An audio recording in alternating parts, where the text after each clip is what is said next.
Have you ever wondered what stops successful people from reaching their full potential? What is the one big enemy that can ruin dreams, relationships, and even big companies? Stay tuned to find out, because today we are talking about a powerful enemy that lives inside all of us. Welcome to English Journey. I'm Celine, and on this channel, we help you grow personally while mastering English. We release new videos every day to help you improve your English skills, learn new things, and build a better life. If you want to grow and succeed, please like this video and subscribe to our channel. At the end of this video, I will share the main lessons from the book, and there will be a short quiz to test your understanding. What is ego? Today, we are going to talk about the book Ego is the Enemy by Ryan Holiday. This book teaches us about a very important idea. Our biggest enemy is often not outside of us, but inside. This enemy is called ego. When we talk about ego, we are not talking about a scientific idea like the one developed by Freud. We are talking about ego as it is more commonly understood. It is an unhealthy belief in our own importance. It is when we have too much self-regard or selfish ambition. It is like thinking too highly of ourselves, even when it is not true. It is different from confidence, which is based on real work and achievements. Ego can stop our dreams, hurt our relationships, and even destroy the life we have built. Ryan Holiday says that we are always in one of three stages in our lives: aspire, success, or failure. We are always in one stage and moving towards another. For example, if you are doing well in your job, you might face problems later and fail, or you might keep succeeding and want to achieve more. If you are having problems in a relationship, you might keep failing and then want to start a new relationship, or you might try to fix the one you are in. So, we are always moving through these stages: aspire, success, failure. No matter which stage you are in, your ego is always your enemy. It will show up in different ways, but it will always try to harm you. The goal is to learn to recognize ego so you can fight against it and replace it with humility. Humility means being humble in your goals, thankful in your success, and strong when you fail. Ego in the aspire stage. The first stage is aspire. This is when you are just starting something new, like learning a new skill or beginning a new career. In this stage, your ego can make you think you are better than you are. It tells you that because you are smart or talented, you do not need to work hard or practice. It makes you believe you can succeed just with natural ability. However, as the Stoic philosopher Epictetus said, it is impossible to learn that which one thinks one already knows. Talent can certainly help you succeed, but humility and diligence, which means being willing to practice and put in the time, are much more likely to lead you from aspiration to accomplishment. If you think you know everything, you will never learn. And so, in this stage, it is important to know your true abilities. This means being honest and objective with yourself, even if it is difficult and a bit painful. This honesty will help you be ready to put in the hard work needed for success. To give you an idea of what this looks like in practice, let's review the career of William Tecumseh Sherman, a general in the Union Army during the American Civil War. Sherman achieved great fame and is regarded as one of the greatest U.S. generals. But his rise was neither swift nor expected. As a young officer, he moved from post to post, acquiring new knowledge at each new posting. When the Civil War began, he fought. Later, when the Union Army needed more leaders, Sherman met with President Lincoln, who offered him a promotion. And here's where Sherman's sharp self-assessment comes in. He said he would accept the promotion, but that he did not want a superior command. Sherman had a clear understanding of his skills. Where most people would have taken the chance for more power, Sherman said no, because he knew he would be most effective where he already was. When Sherman eventually stepped up and led his own strategic plan, it relied entirely on his expertise, on the work he had put in, and the lessons he had learned, not on foolish self-assurance. And his plan went well. By the end of the war, he was one of the most celebrated men in America. This is the difference between confidence and ego. Confidence is built on hard work, accurate self-assessment, and real achievements. Ego is without foundation. In Holliday's words, ego is stolen. Confidence is earned. Throughout his career, Sherman left his ego at the door, and this earned him not only confidence, but also success. To fight ego in the aspire stage, Ryan Holiday gave some important tips. More than half of these tips are about taking action and doing the work instead of just trying to be someone. Let's look at 3 key pointers. 1. Talk less. Talking too much can be dangerous. When you talk a lot about what you're going to do, you use up time and mental energy that you need for actually doing the work. The more difficult a task, the more tempting it is to talk about it. But all that talking does not get you closer to finishing the task, and it uses up your energy. Also, talking about a task can make you feel like you have already done it, creating an illusion of progress. So, be careful of too much talk. As the ancient Greek poet Hesiod said, a man's best treasure is a thrifty tongue. 2. Work, work, work, and enjoy the process. Hard and unglamorous work is very important when you are starting. The path to greatness is made of many small actions. It is good to have a big vision, like wanting to write a book or master a skill. But a book is written word by word, sentence by sentence. A skill is mastered hour by hour, mistake by mistake. It takes work. Working hard is the best way to fight your ego and build real confidence. It is also the best way to move to the next stage, success. Success is not an endpoint. You are not a writer just because you wrote one book. You are a writer because you write every day. You are not a runner because you ran one marathon. You are a runner because you run multiple times per week, every week. Ego sees accomplishment as the end. But success is a continuous process of working hard. So, learn to enjoy the process of working. Enjoy the work itself, not just the praise or admiration it might bring. The work is the reward. 3. Become a student. This is a good way to prepare for the success stage. The ego wants to tell you that you are an expert and that you are better than others. But you can fight your ego by always reminding yourself that there is always something new to learn. For example, Kirk Hammett became the lead guitarist for Metallica at age 20 in 1983. He was already an amazing musician, but he knew he still needed to learn. So, he became a student of Joe Satriani, a great guitar teacher.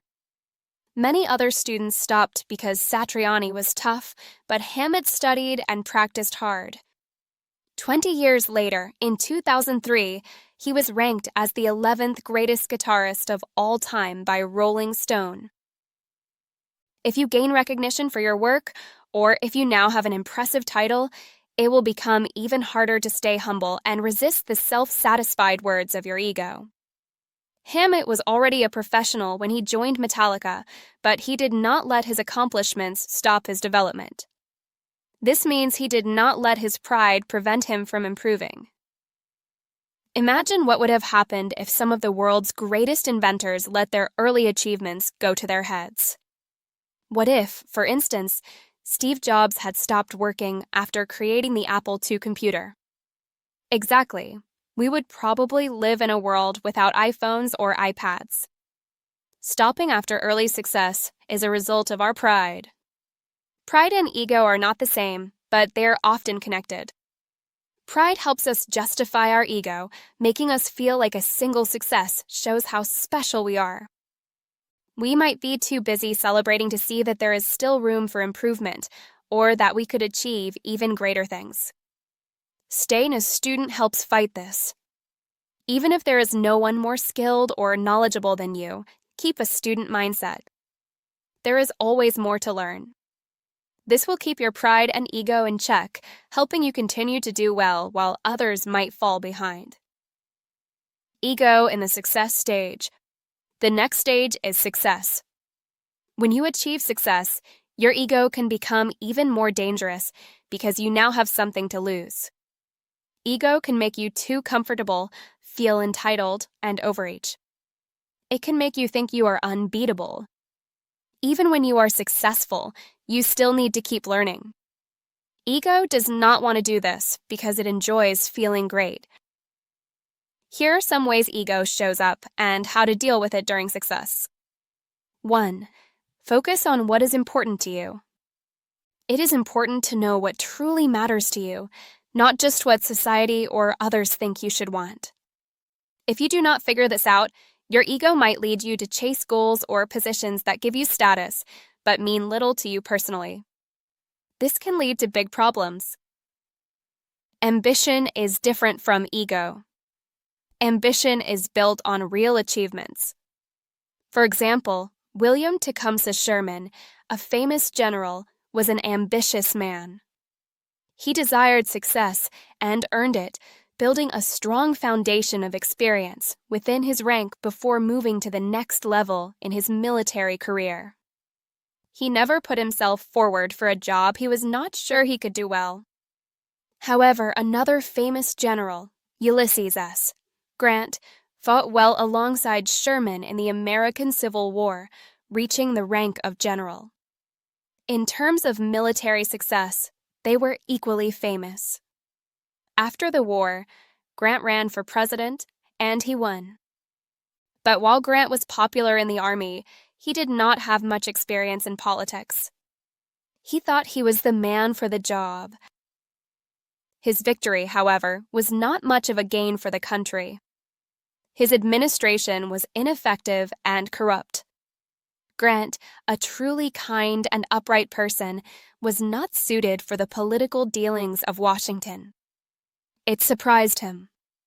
After 2 stressful and difficult terms, he left office, disliked by many and seemingly confused by his own poor performance. Later, Grant lost all his money in a Ponzi scheme, again led astray by a desire, for easy money this time, that led to ruin. Unlike Sherman, who was never interested in becoming president and preferred to keep working hard in his area of expertise, Grant could not figure out what truly mattered to him. Sherman knew that his success in one area could not necessarily be transferred to another, and he was fine with that. Grant did what many of us do. He achieved some success and immediately wanted more, not considering whether the more he desired was personally important to him. We all do this, all the time. We get caught up in the race. We forget that we determine where the finish line is. This is ego, the need to have more power, more money, more exciting experiences, without considering whether these things will get us closer to what matters to us. So, what is important to you? Maybe you want more time with your family, or maybe you really do want more money. Both are fine.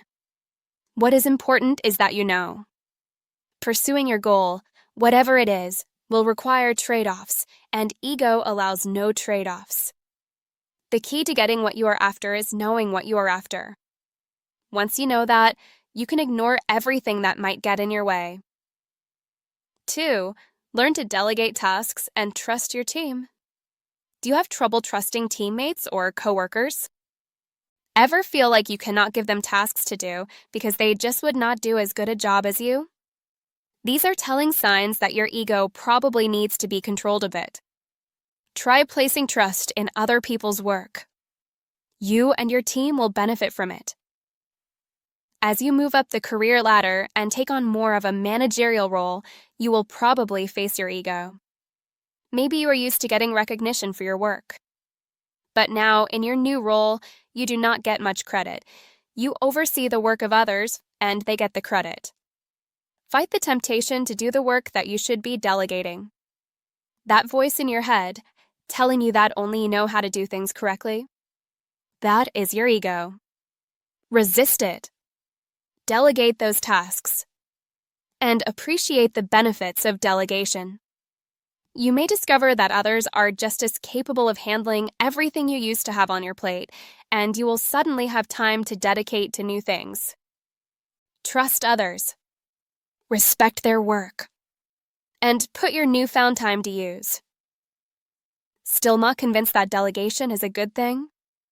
Well, keep in mind that the costs of refusing to delegate can be pretty hefty. So hefty, in fact, that they can ruin entire businesses.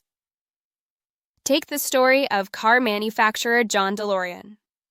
Believing that he had a better understanding of the car manufacturing business than his bosses at General Motors, DeLorean left his job at GM to start his own company. The problem was, this belief was not based on much. He did not have the expertise or the experience.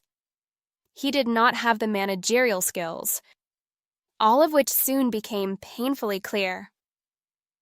In his new company, he got rid of the stable top-down responsibility structures that made GM successful. Instead, DeLorean and his ego had to have a say in every single decision, a dictatorial style of management that was unsustainable, to say the least. The story ends as you might suspect. DeLorean's business failed, ending in bankruptcy. Ego in the failure stage. The third stage is failure or adversity. When one of your great ideas gets rejected or you do not get the job you applied for, it is natural to feel frustrated. After all, our egos tell us that we are entitled to receive rewards, but the world does not always work according to our plans. Sometimes, despite our best efforts, we do not get that promotion or close that sure deal. So, how do we deal with this? Rather than feeling disappointed, we can start by acknowledging the work we have done and recognize that we cannot always control the outcome of that work or people's opinions of us. An unexpected result should be welcomed as an opportunity to honestly reflect on our performance. And on the other side, we should remember that lucky breaks are not the same as success that comes from hard work. So, again, we have to be honest with ourselves about our performance. Take the example of the New England Patriots football team. They selected Tom Brady in the 6th round of an entry draft, and he turned out to be one of the greatest quarterbacks in NFL history, leading the Patriots to 4 Super Bowl titles. However, instead of congratulating themselves for having found such a great player in such unexpected circumstances, the Patriots were determined to improve their scouting program, so they would identify talent like Tom Brady again. They did not celebrate their lucky break. They returned to the drawing board. The next time something does not go the way you expect it to, and even when something just so happens to go well, out of sheer luck, take the time to understand why. Improve your best efforts, and you will give yourself a better chance in the future. In this stage, ego often tries to help us save face and avoid responsibility. To protect our ego, we might lose sight of our goals and lose the progress we have made. Ryan illustrates this by telling the story of American Apparel founder Dov Charney. Ryan says after losses of some $300 million and many scandals, the company offered him a choice: step aside as CEO and guide the company as a creative consultant for a large salary, or be fired. He rejected both options and picked something much worse. Instead of helping his company find better leadership and bring the company back to greatness, he decided to create an internal war. He sued the company and brought the company to the edge of bankruptcy, from which it may never recover. Instead of letting his ego take the hit and recognizing saving the company was more important than saving face, he let his ego turn failure into hostility, destroying the company that he had worked so hard to build, ultimately leading him to be broke and sleeping on a friend's couch. In all 3 phases, ego distracts you from focusing on doing the work and producing something that you can be proud of. The antidote to ego. The main message from Ryan Holiday is simple. Avoid ego. Avoid it now. Avoid it in the future. Avoid it always. Ego is the only thing that stops you from learning, improving, and moving forward. The opposite of ego is confidence. Confidence is based on real skills, real self-awareness, on doing the work, on empathy, on understanding, on objectivity, on reality and realism. This is where we want to be. One way to fight ego is using the plus-minus-equal method suggested by UFC fighter Frank Shamrock. Frank says for each fighter to be great, they need to have someone better they can learn from, someone lesser they can teach, and someone equal they can challenge themselves against. This method can be applied to life in general to keep your ego in check. A+, someone better than you from whom you can learn. When you achieve success, your ego might make you think you are great.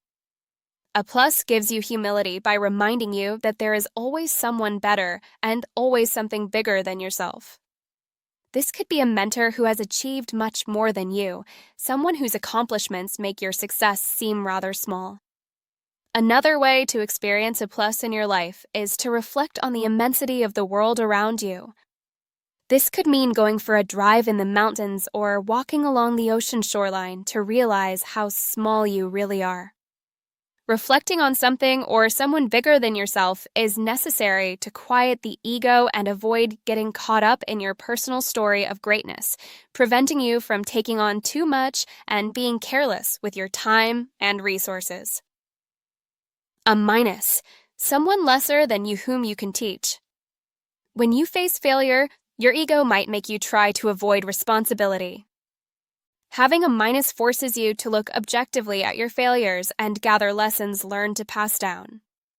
When you have the responsibility to teach others, you spend less time complaining and more time looking for ways to improve. To find your minus, you could start mentoring someone younger or writing a book of lessons to pass down to your children or writing a daily blog. An equal, someone at your current skill level whom you can challenge yourself against. When you are aspiring, ego might make you too concerned with what others think. An equal is an ambitious person or peer group that is at your current skill level. This person or group should constantly challenge your abilities and force you to grow to remain equal. When you have an equal, you have no time to obsess over public opinion because doing so would be wasting your time and you would risk falling behind. For example, if you aspire to be a great writer, surround yourself with other writers and share your goals, read each other's publications, and push one another to constantly improve. All great people in history faced obstacles and difficulties. They all made mistakes. But they turned those obstacles to their advantage or learned from them, even if the only lesson was that no one is mistake-proof and that the world does not always bend to one's will. If they had not learned, if they had not had the self-awareness and humility to take the lesson to heart, they would never have improved or gone on to achieve great things.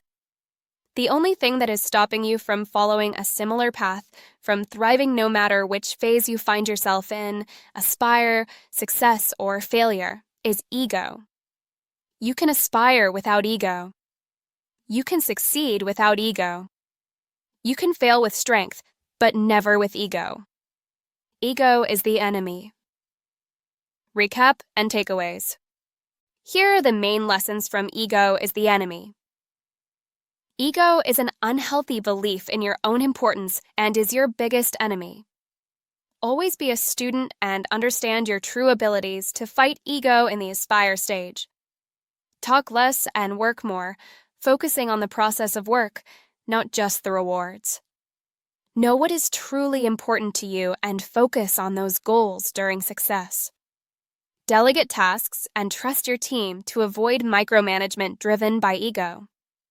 Learn from failures by honestly looking at your performance instead of avoiding responsibility. Use the plus-minus-equal method to keep your ego in check in all stages. If you found this video helpful, please like and subscribe to English Journey. Your support helps us create more content to help you on your learning path. Quiz. Now, let's test your understanding. Answer these questions in the comments below. Question 1. What is the simple definition of ego as discussed in the book? Question 2. What is one way ego can stop you from improving when you are aspiring to do something new? Question 3. According to the book, what is the best way to fight ego and build confidence? Question 4. What does it mean to become a student in the success stage? Question 5. What are the 3 types of people you need in the plus-minus-equal method? Remember to answer these questions in the comments. Thank you for joining me on English Journey today. Keep learning, keep growing, and remember that books are powerful tools to grow your English and your life. See you in the next video.